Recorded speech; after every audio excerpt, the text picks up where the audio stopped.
तुम्ही जर ही 6 दिवसाची मनापासून उपासना केली तर 6च दिवसामध्ये तुम्हाला स्वामी समर्थ नक्की दर्शन देतील.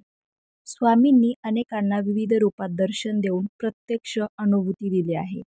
श्री स्वामी समर्थ या नावाचा नामोच्चार केला तरी एक विश्वास, चैतन्य आणि आनंद मिळतो, असा अनेकांचा अनुभव आहे. अक्कलकोट तर स्वामी भक्तांसाठी पंढरीच मानली जाते. लाखो भाविक अक्कलकोटला जाऊन आवर्जून श्री स्वामी समर्थ महाराजांचे दर्शन घेतात. स्वामींसमोर लीन होतात. स्वामींची कृपा लाभावी यासाठी स्वामी सेवा करतात.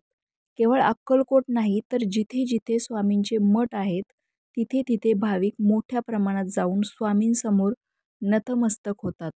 प्रकट दिन ते स्मरण दिन या कालावधीमध्ये 6 दिवस विशेष स्वामी सेवा करून 6 गोष्टींचे दान करणे अतिशय शुभ आणि लाभदायी आणि पुण्यफलदायी मानले गेले आहे. ते 6च दिवस नाही तर तुम्हाला ज्या दिवशी हा व्हिडिओ ऐकायला मिळेल त्या दिवसापासून तुम्ही गुरुवारच्या दिवसापासून जर 6 दिवस ही पुढची विधी केली तर तुम्हाला नक्की तुमच्या मनातील इच्छा सर्व पूर्ण होतील. समस्या संपत नाही, अडचणी थांबत नाहीत, संकटातून बाहेर पडण्याचा मार्ग सापडत नाही, कठोर मेहनत आणि परिश्रम घेऊनही काहीच होत नाही, अशी जेव्हा भावावस्था होते तेव्हा स्वामींची कृपा व्हावी अशी आशा अनेक जण मनाशी लावून धरतात. स्वामींचा प्रकट दिन ते स्मरण दिन विशेष सेवा केल्यास स्वामींचे शुभ आशीर्वाद प्राप्त होऊ शकतात. स्वामींची अखंड कृपा लाभू शकते. समस्या अडचणीतून बाहेर पडण्याचा सकारात्मक मार्ग सापडू शकतो असे म्हटले जाते. तर जाणून घेऊया पूर्ण माहिती. श्री स्वामींच्या प्रकट दिनानंतर येणाऱ्या हिंदू नववर्षाच्या पहिल्या गुरुवारी पिवळ्या वस्त्राचे दान करा. कोणताही पहिला गुरुवार तुम्ही जो असेल तो पहिला जो ह्या व्हिडिओ बघितल्यानंतर येईल त्या गुरुवारी पिवळ्या वस्त्राचं दान करा. यासाठी आपण एखाद्या गुरुजींना, पुरोहिताला, गावातल्या मंदिरातील पुजाऱ्यांना पितांबर दान करू शकतो. तसेच त्यांच्या पत्नीला पिवळी साडी दान करू शकतो. ज्यांना हा उपाय शक्य नाही त्यांनी पिवळे उपरणे गुरुजींना आणि पिवळा ब्लाऊज पीस त्यांच्या पत्नीला दान द्यावा.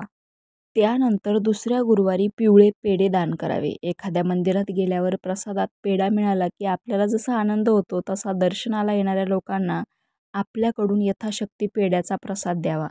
त्यांचा क्षणिक आनंद शुभेच्छा बनून तुमच्या कामी येईल. तिसऱ्या गुरुवारी पिवळी फुले स्वामींना वाहावीत. त्यात ऋतुमानानुसार उपलब्ध असलेल्या पिवळ्या फुलांचा समावेश करता येईल. मात्र वाहिलेले फूल श्रद्धेने वाहावे. श्रद्धेने वाहिलेली पाकळीसुद्धा देवापर्यंत पोहोचते, त्यामुळे आपला भावसुद्धा शुद्ध असावा. चौथ्या गुरुवारी गूळ, चणे आणि फुटाणे यांचा नैवेद्य दाखवावा. प्रसाद म्हणून तो मंदिरात आलेल्या भाविकांना वाटावा. यथाशक्ती दानपेटीत गुप्त दान करावे. आपण सतत घेण्याचा विचार करत असतो, मात्र ह्या उपायांनी आपलीही देण्याची वृत्ती वाढते आणि आपण देवाच्या सानिध्यात पोहोचतो. चैत्र वद्य त्रयोदशीला श्री स्वामी समर्थ महाराजांनी अवतार कार्याची सांगता केली होती. यंदा शनिवारी म्हणजे 26 एप्रिल 2025 रोजी श्री स्वामी समर्थ महाराजांचा स्मरण दिन आहे. या दिवशी स्वामींच्या आवडत्या पदार्थांचा नैवेद्य दाखवावा.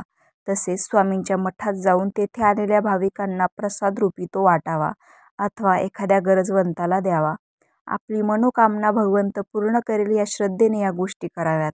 स्वामी आपल्यावर कधी कृपा करतील हेही कोणी सांगू शकत नाही, परंतु जेव्हा कृपा होते, शुभ आशीर्वाद मिळतात, स्वामींचे अनुभव येतात तेव्हा जीवन अगदी धन्य झाल्यासारखं वाटतं.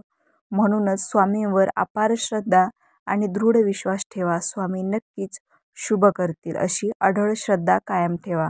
श्री स्वामी समर्थ महाराजांच्या प्रकट दिन ते स्मरण दिन या कालावधीत श्रद्धेने हा उपाय केला असता आपल्या आयुष्यातील अडथळे दूर होत असल्याची प्रचिती येऊ लागते. स्वामींवरील श्रद्धा ढळू न देता आपण स्वामी सेवा करत राहावी. रामकृष्ण हरी.